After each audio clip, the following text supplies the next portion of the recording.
Então, gente, olha só. Esse aqui é o segundo caso dessas integrais impróprias do tipo 2. Ou seja, são integrais impróprias porque no intervalo de integração tem descontinuidade. E aqui a descontinuidade fica do lado esquerdo. Eu tenho uma função que é contínua no intervalo AB, mas aberto em A.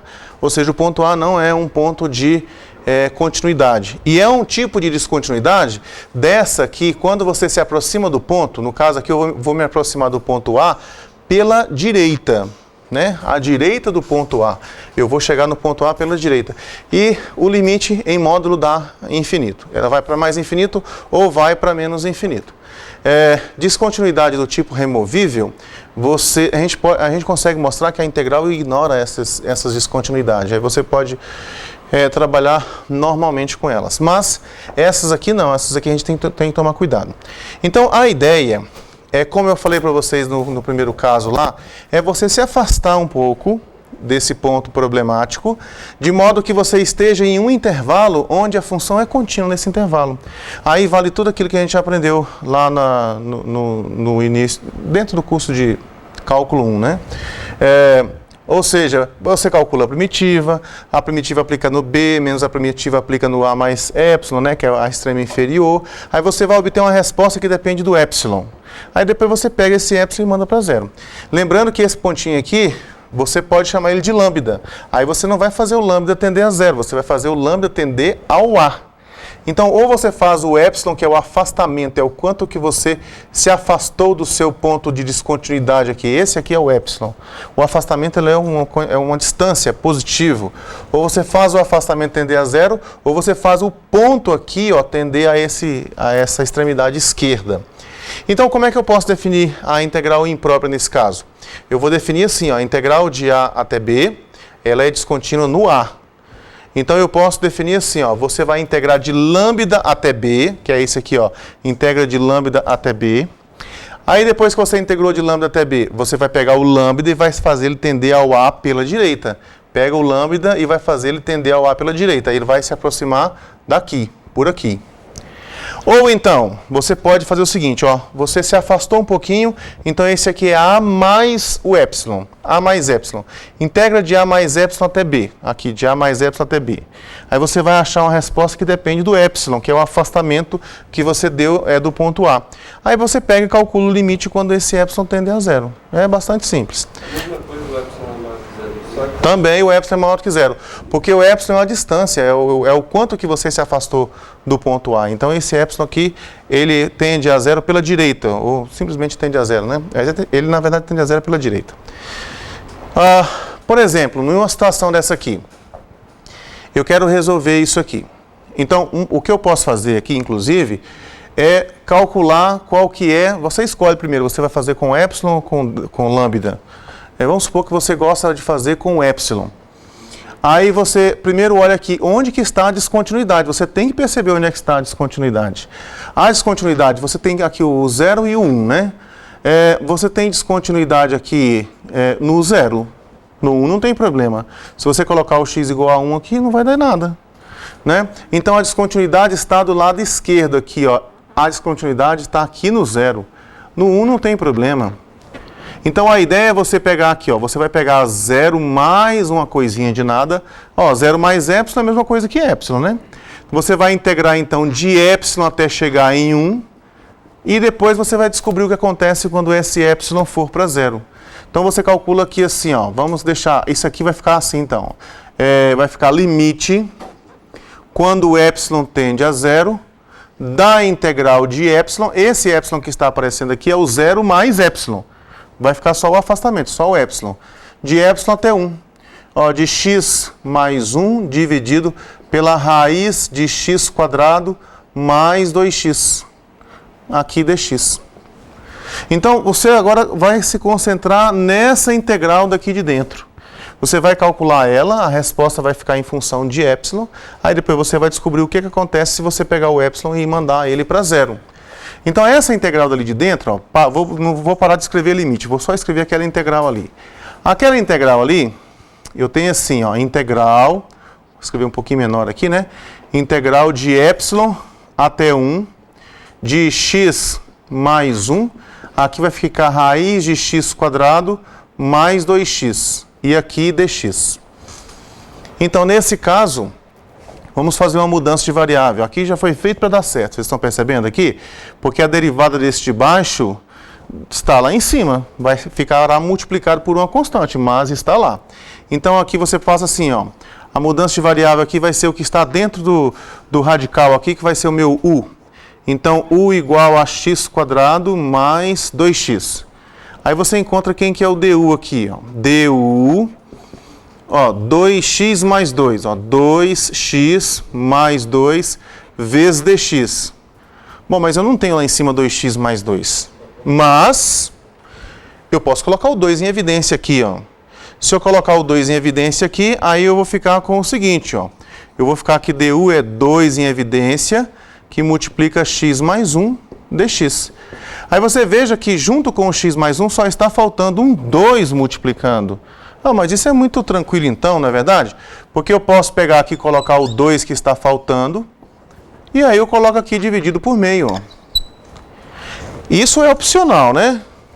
Isso é opcional. Você poderia passar o 2 dividindo para cá, ó. Ficava du sobre 2. Aí no lugar desse dx você coloca du sobre 2. Também dá certinho. Agora, eu preciso também analisar o que vai acontecer com esses extremos aqui. Com esses extremos. Então, eu tenho que anotar aqui, ó.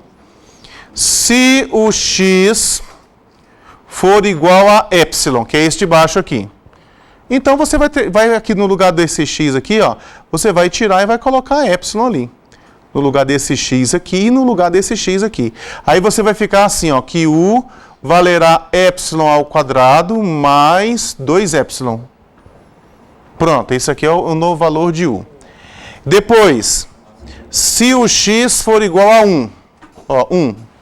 Se o x for igual a 1, então vai ficar u igual... Bom, troca esse x aqui por 1. 1 com mais 2 dá 3, né? Vai ficar assim, 3. Então, essa integral é uma integral definida. Essa integral definida, depois que você fizer a mudança de variável, ela vai ficar assim, ó. 1 meio... E aqui vai ficar a integral, olha, esse 2x mais 1 dx está bem aqui, ó. 2x mais 1 dx, e ela é a mesma coisa que o du. Então, lá em cima vai ficar assim, du. Esse aqui, ó, raiz quadrada de u. Vou ter que colocar ele um pouquinho mais para a direita aqui. Vai ficar assim, du dividido pela raiz quadrada de u. Esse de baixo aqui, ó, esse de baixo aqui é transformado nisso. Epsilon ao quadrado mais 2 epsilon. Epsilon ao quadrado mais 2 epsilon.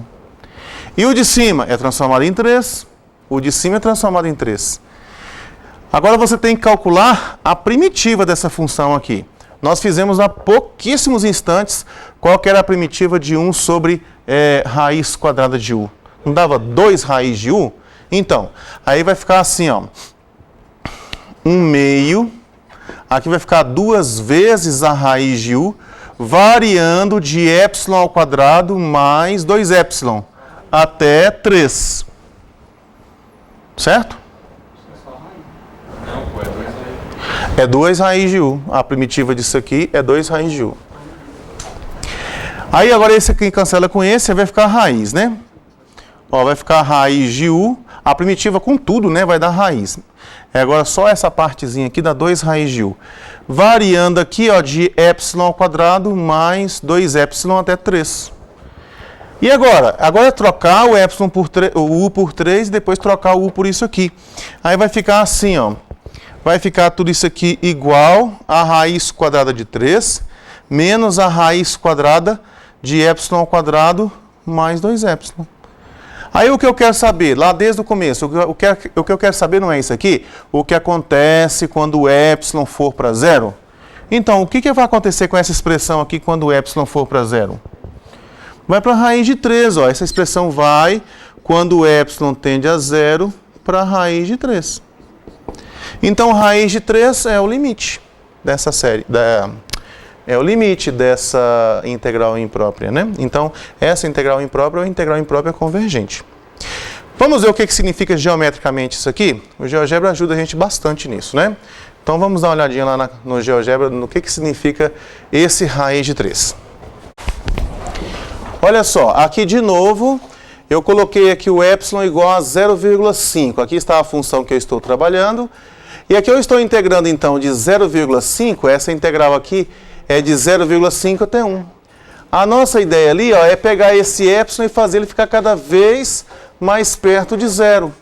Quando o epsilon vai ficando cada vez mais perto de zero, ó, cada vez mais perto de zero, esse número aqui vai se aproximando.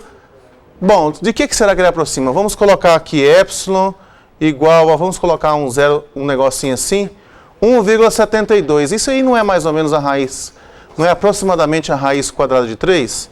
Vamos colocar aqui, ó, mais zeros aqui, o epsilon igual a esse tanto de zero aí, depois 1. Olha lá, 1,73.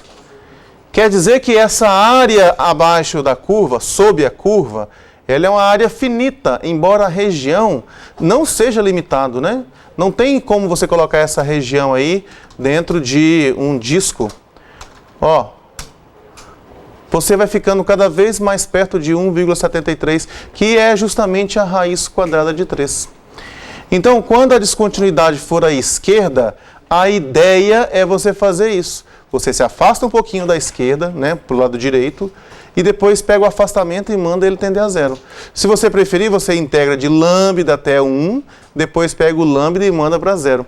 Nesse caso aqui, fazer com lambda ou fazer com epsilon, olhando como ponto ou como afastamento, vai dar a mesma coisa, porque o ponto da esquerda é o zero. Né? Se o ponto da esquerda fosse 1, aí epsilon tender a zero seria você fazer o afastamento do 1 tender a zero, ou então lambda tender a 1. Nesse caso aqui é a mesma coisa. Ok? Então, quando eu calculo a integral imprópria, eu estou calculando, na verdade, do ponto de vista geométrico, eu estou calculando essa área dessa região aqui. Ok? Simplesinho, né? Pronto, é isso.